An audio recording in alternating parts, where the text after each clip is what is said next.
Kia ora, welcome to the Distant Vale, and today we're delving deeper into this little box of goodness, the Clone Wars starter set, and painting Obi-Wan Kenobi.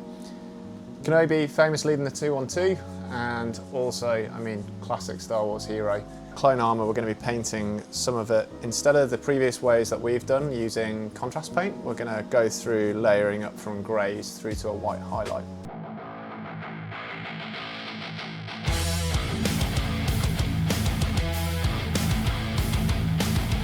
Hello there. So we've started off with just priming Obi-Wan in a white prime. Just a rattle can, nothing special. Starting off, I'm using Transatlantis tooth and coats and using the 3 skin colour layers. And basically throughout this tutorial, I've used a size 3 Series 35 by Da Vinci. The tip's really fine, so it's enough to go through. We're starting with that Berserker skin, which is the darkest of the skin tones, and working our way up. The same way you'd always paint skin, putting a dark base coat down first, and then slowly layering up the highlight on the raised edges and through the centre of the face, making sure your final highlight, where you've got that final flesh tone, is on the bridge of the nose and the brow. Looks a bit rough at the moment, but we'll come back in and put a bit more detail in when we put the eyes and the hair and things, but it'll all start coming together later. Next, I'm going to go through and, before we paint any of the armour panels, go through all of the edges with a black. Most of the paints I've used today are from Vallejo, purely because that's my preference.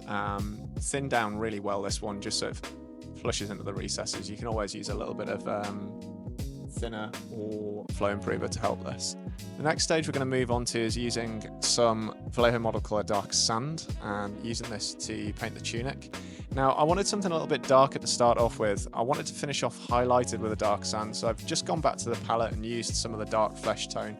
You could use a brown to just darken down the dark sand, but I'm going through with this just to add a base coat to the tunic that's underneath the Clone Trooper armour.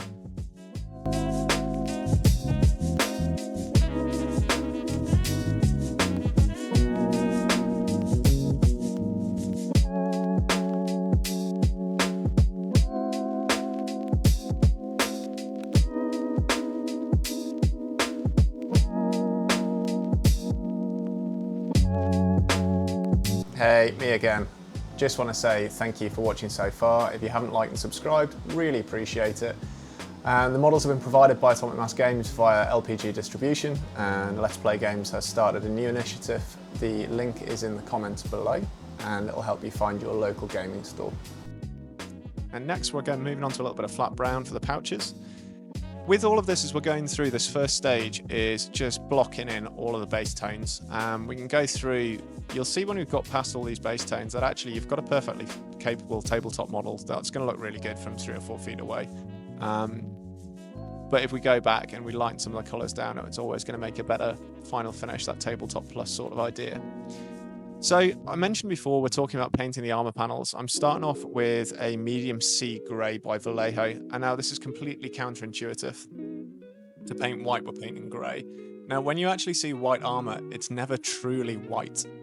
So we're starting off with a base coat of medium sea grey, and we're slowly adding parts of ivory and moving up in steps. So the same concept when you're highlighting anything that the light's coming down onto at that, top down or 45-degree angle. We're going to start adding that lighter tone, and we're just going to continue working this up layer by layer, adding a little bit more ivory each time until we get to a near pure ivory. But when we get to that near pure ivory stage, we're not adding very much. It's a very, very small percentage of the layer that we're adding. That final step after we've done that is we can then add a fine edge highlight and some spot volumetric highlights with pure white. Now, my preference with pure white is Liquitex titanium white, but any pure white pigment will work with this. You can see as I'm moving through that it's progressively getting lighter and lighter. Yes, okay, if you look at the back of the model where the shadow will be, it's not going to be white, but if you look at any white armour in the shadow, it doesn't actually read to the eye as white.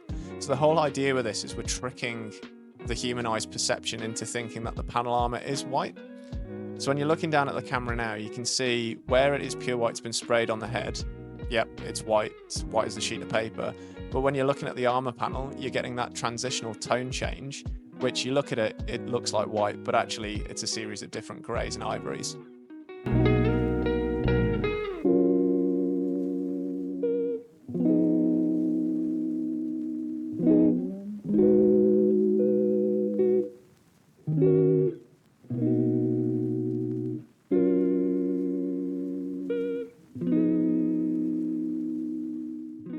as I mentioned before, going back through, we're going to start highlighting stages. So with this highlighting stage, again, I'm just using that dark sand, and it is just a pure dark sand over the top because I've darkened the base coat down. If I want to really push the contrast with this tunic, I can then add a little bit of ivory to the dark sand and just highlight less of an area. Now with this, I'm not going over the top. It's a tabletop model that we're going to use in games. It's being used as part of the box set for demo games, so I don't want to go, too ham with it. But so far you can see literally by just darkening down the base coat and then going in with a normal paint, you've got a really nice highlight that's got layers and we've not had to use a wash. So next one, I'm going to go in with a hair. I've gone for a very blonde Ewan McGregor, which is probably too blonde. Used cork brown. Probably should have darkened this up a little bit first and followed my own advice. Finally, the only contrast paint I've used today, just because I like the finish on a lightsaber, is Citadel Black Templar. It's quite a nice bluey black finish, and it looks really good as a black metal tone. So I'm just painting the lightsaber with that, and then we're moving through and wet blending the lightsaber. Now I've used a Prussian blue for this, a dark Prussian blue, and mixed three steps of white.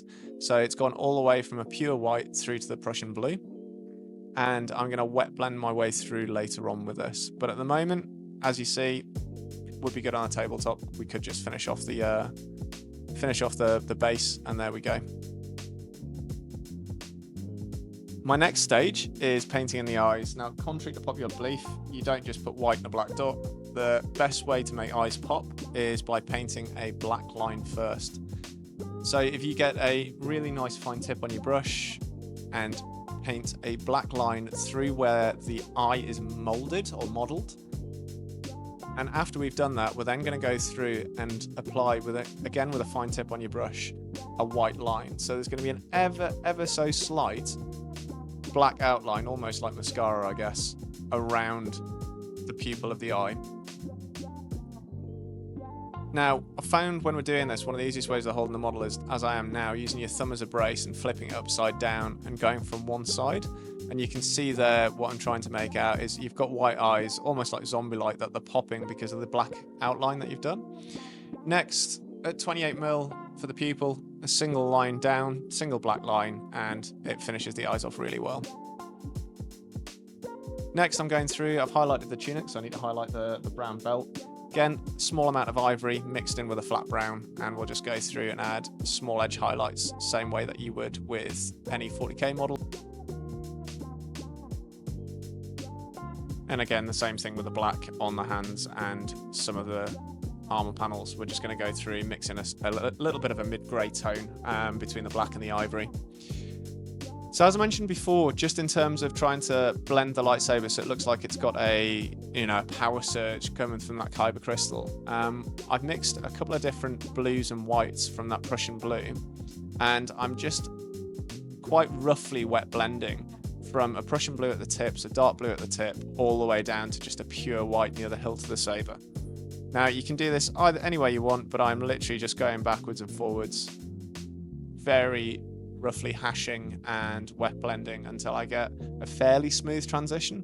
Again, it doesn't need to be smooth in the slightest. It's a lightsaber, it's an energy weapon, you're going to get surges.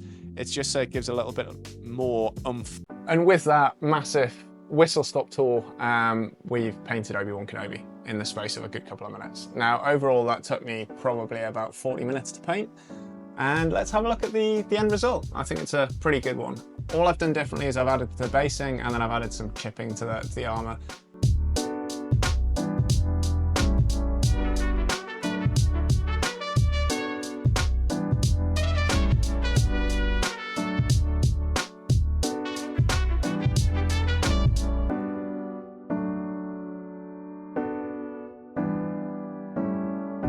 Thank you so much for taking the time to watch this video, and hopefully see you again next time, and either painting a little bit of Star Wars Legion or maybe some Corvus Belli Infinity.